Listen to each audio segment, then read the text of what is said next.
Bien, donc après avoir vu en gros à quoi servait Adobe XD, je vais commencer à vous montrer comment l'utiliser. Donc c'est une application qui est installée sur l'ordinateur, contrairement à Figma, qui par exemple est une application en ligne, donc qu'on utilise avec son navigateur. Alors, je vais chercher Adobe XD dans mes applications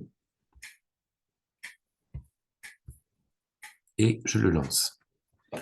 Donc, au début, ça ressemble vraiment à Illustrator, hein, dans la façon de fonctionner.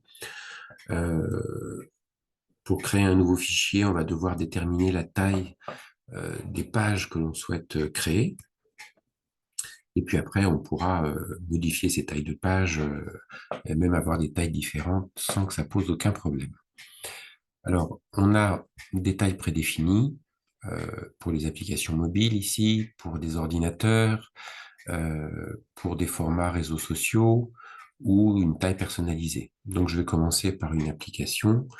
On va prendre iPhone 10 par exemple, c'est très bien.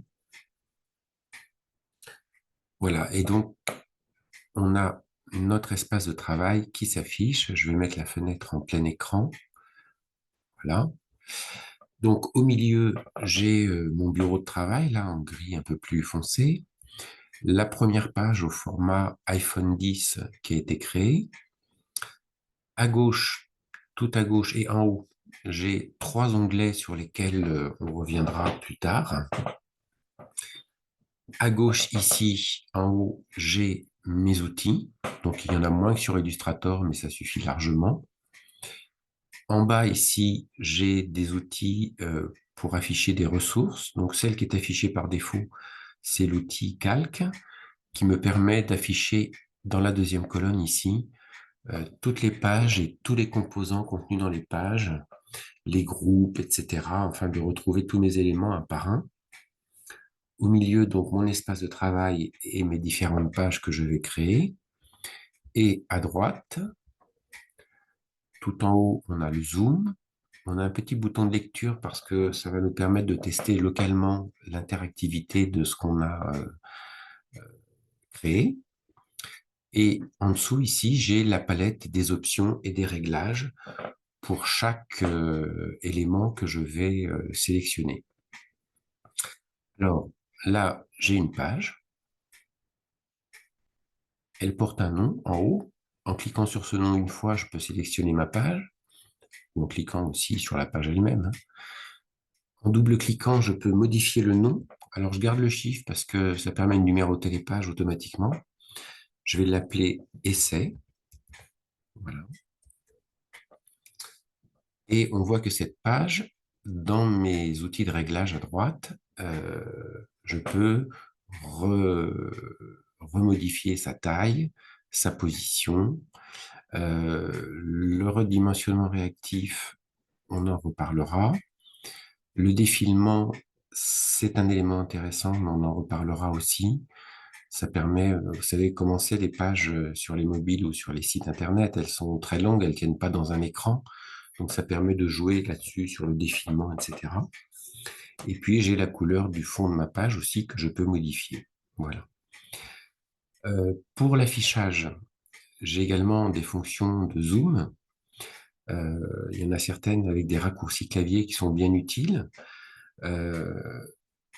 Notamment quand on sélectionne un élément et qu'on veut l'afficher au milieu le plus grand possible entièrement, on fait CTRL 3 ou commande 3 si vous avez un Macintosh. Hein. CTRL, c'est commande sur Macintosh. Donc CTRL 3, je le fais. Voilà, et ma page s'affiche au plus grand possible au milieu de mon écran. Donc là, on voit qu'elle a un zoom à 100,1%. Les autres raccourcis de zoom, c'est CTRL- et CTRL+. Voilà, CTRL-, CTRL+, et CTRL 3 quand on sélectionne l'élément. Voilà, pour le mettre au milieu. Je vais faire un petit CTRL- parce que là, je suis à 100,1% et que j'aime bien les chiffres gros. Donc, CTRL- et hop, je suis à 100%. Je vais enregistrer mon fichier. Alors, Adobe XD, par défaut, vous propose d'enregistrer sur le cloud Adobe, notamment quand vous travaillez à plusieurs sur des fichiers pour les partager, c'est plus facile.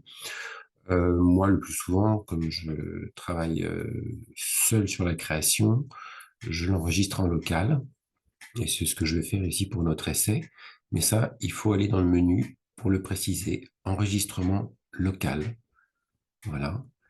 Donc, je vais mettre ça dans le document. J'avais un ancien document essai. Je le supprime. Ben voilà, ça a donné le nom ici à mon nouveau document, essai.xd, que j'enregistre. Voilà. Et donc, le nom de mon fichier, il s'affiche ici en haut, au milieu.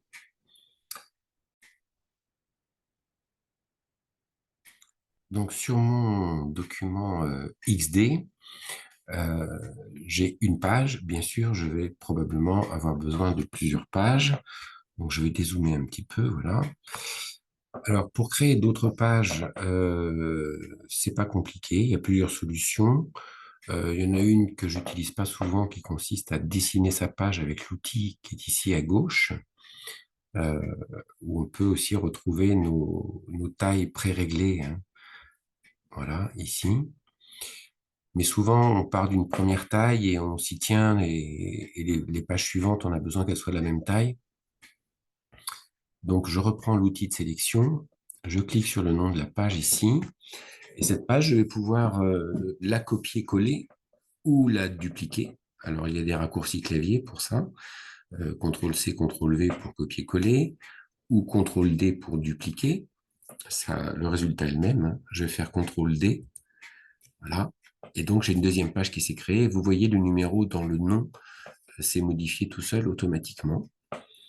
Cette page, je vais l'annuler pour vous montrer une autre méthode qui consiste à faire glisser en dupliquant.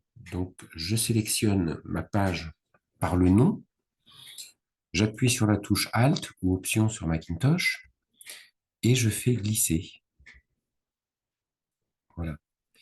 Donc là, on voit qu'il y a des petits axes et des distances indicatives qui se dessinent automatiquement pendant ce mouvement.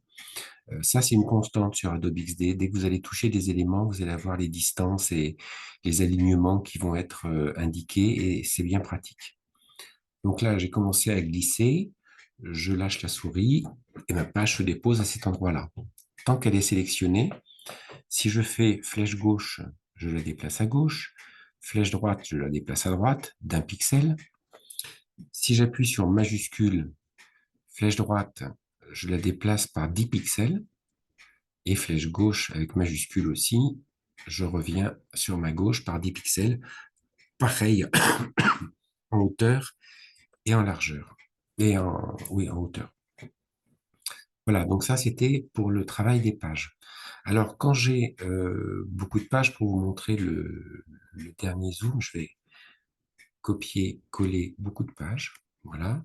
Je peux faire je peux faire CTRL- pour dézoomer, sélectionner toutes mes pages, les dupliquer vers le bas. Voilà. Le refaire encore une fois.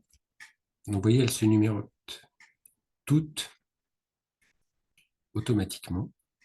Donc là, j'appuie sur la touche majuscule en même temps, ce qui me permet d'aller bien droit en hauteur. Voilà. Si je sélectionne la première page, que je fais CTRL-3, je l'affiche plein pot au milieu de mon écran. Et la dernière fonction de zoom que je voulais vous montrer, c'est si je fais CTRL-0, voilà, j'affiche plein écran la totalité des pages qui composent mon travail. Voilà, je vais faire un petit enregistrer et on va passer à une autre vidéo pour la suite. Donc à tout à l'heure, à tout de suite, à plus tard, quand vous voulez. À bientôt.